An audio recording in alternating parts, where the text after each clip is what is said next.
Today in our 2016 Volvo XC60, we're going to take a look at and show you how to install the Curt Custom Fit Class 3 Trailer Hitch Receiver. This offers the 2" by 2" opening. Its part number is 13268. Now here's what our hitch is going to look like installed on the vehicle. It gives us a nice clean look.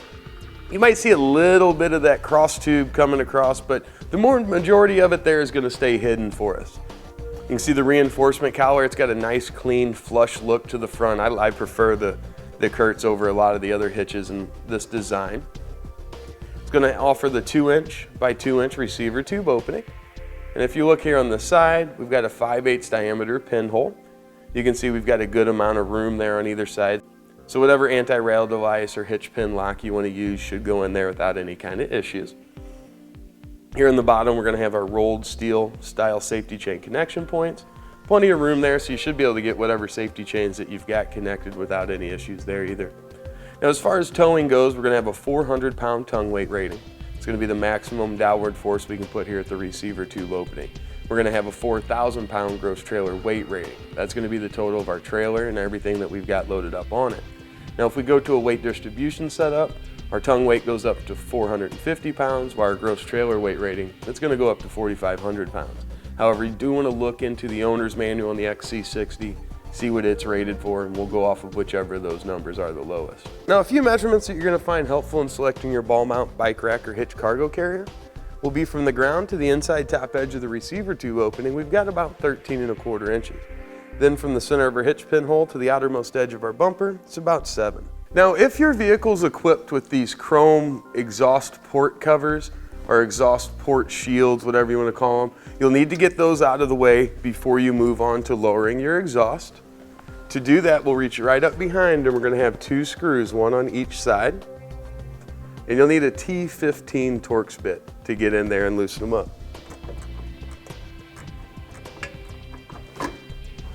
Now once both of those are removed, we need to press up on the tabs. See how that kind of release it there? And then we'll pull it towards the front of the vehicle.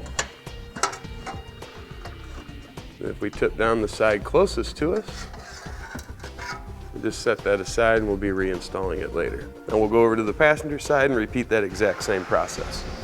Well, the next thing we're going to take care of is lowering down our exhaust here in the rear. We're going to have 2 hangers. We've got one here.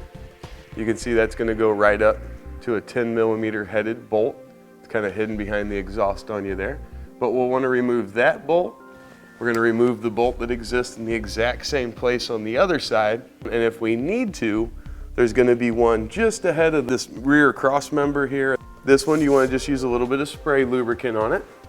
And then a pry bar should be all that we need just to kind of pry out. Like that. So that'll pop off. And then that'll just kind of come down and rest on the cross member. Now we'll use our hitch as a guide, and we need to clear out our heat shield on both sides to accommodate for our bracket. So we'll just kind of mark it out. And then we'll trim around that line. We'll do the same thing for our driver's side. Now inside of on the bottom of your frame here and also on the side, you might have some foam tape. Ours only had it on the side. Just want to pull that off. This will be the driver's side, and we'll do the same thing for our passenger side. Now we can take a look at our mounting locations. We're going to be using the one this is the hole where we took our exhaust hanger bolt out of. We'll go right in front of that. We'll have that hole. And then if we come caddy corner to that, to the outside of the frame rail toward our tire, there's going to be an oblong hole. We're going to use the middle oblong hole. We got the larger one here. This is our access hole where our hardware is going to go in. And we'll use that one just in front of it. Also, where we removed our foam tape, that's going to be our side attachment point. But we'll start by just getting our middle bolt in position.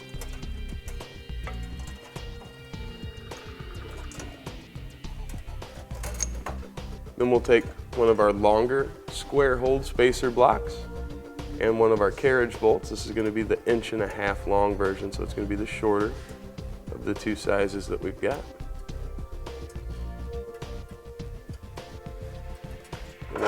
Feed our block in, and then our bolt.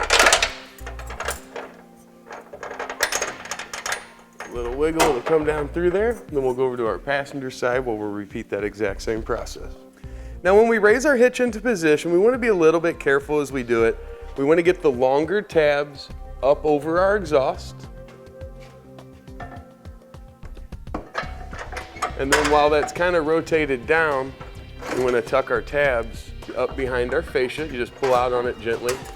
Our fish wire is going to come down through our middle mounting location there.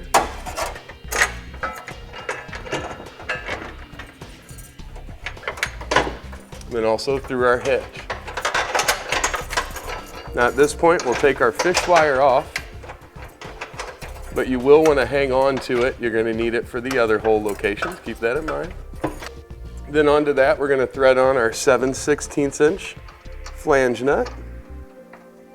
And that should just be hand tightened at this point. That's going to hold our hitch into position. Just need to get our other one started on our passenger side. Now it's time for us to take our round hole spacers. These are going to be a little thicker than the square hole spacers. And these are going to slide right in between the bottom of the frame and the top of our hitch, just like that. We should be able to look right up through and see our other mounting hole there. Now for our hole location here, we're going to do the same thing that we did before with our fish wire. We're going to go up through our hole, bring it back down our access hole here. The difference is going to be this time we're using the 2-inch bolt. So this is going to be the longer bolt, and we're going to use our smaller block. The smaller block will go on, and then just like before, we thread on our bolt. And once we get those to come down through, another 7/16 flange nut's going to go on there.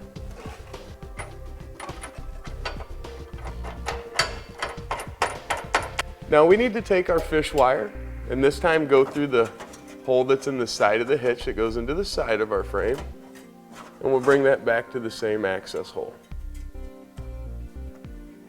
Now for these locations, we'll use the larger size square hole spacer and the smaller bolt. And pull them up through the side hole location here.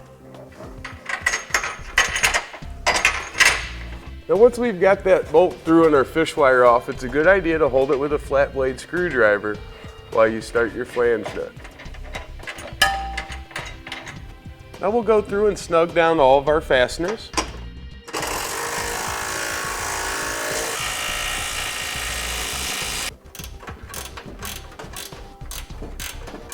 Now we're ready to grab our torque wrench. We want to look in the instructions, find the appropriate torque specifications, and torque all of our hardware down.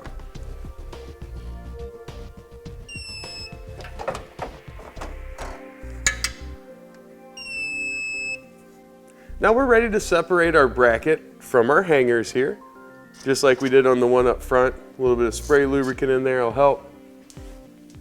A little wiggle, then you should just be able to kind of pull that out. That allows us to rotate the hanger back up where we're going to need it, and also bring our bracket over where we can line it up with its original hole location. Then we'll just take that original factory bolt and thread that right up into that weld nut. Now we'll just lift up on that exhaust and slide our isolator back over on our hanger. And we'll get our last hanger put on right up here. All right, our exhaust is re-secure. Now let's put those chrome covers back on if yours was equipped.